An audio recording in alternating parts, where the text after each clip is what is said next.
宜兰的国际动馆节是标出偷看的事件，有一个女性的民众呢，伊讲家己带囡仔伫咧浴缸咧洗身躯，毋过煞雄有一个男性开门安尼撞入来，甲园区反映，结果呢是无结果，甚至伊嘛无去报警察。也那这县政府表示讲呢，相关的监视器画面已经留落来，也这浴缸现场也会加强男女的标识甲巡查。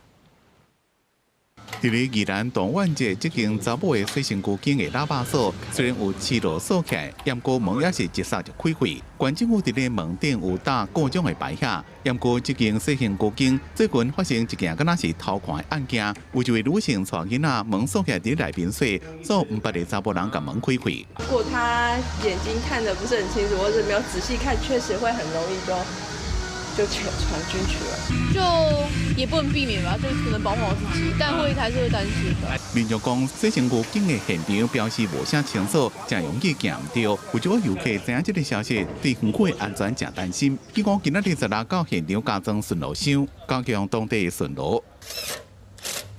当事人讲，代志发生了，有向园方反映，不过工作人员只跟他讲会去看卖的，尾仔就无结果，也无协助报案。 所以，将代志铺上榜，希望卖过后一位受害者。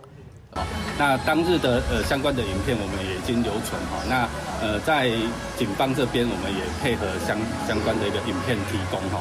县政府讲案件的监视画面都有留来提供给警方。因那洗身躯间现场会加强男女的标识，园方人员甲警方拢会增加巡逻的频率。所谓洗身躯间换衫的所在的门锁，拢会伫咧门内面加一个绳啊，避免过发生这种代志。公司新闻综合报道。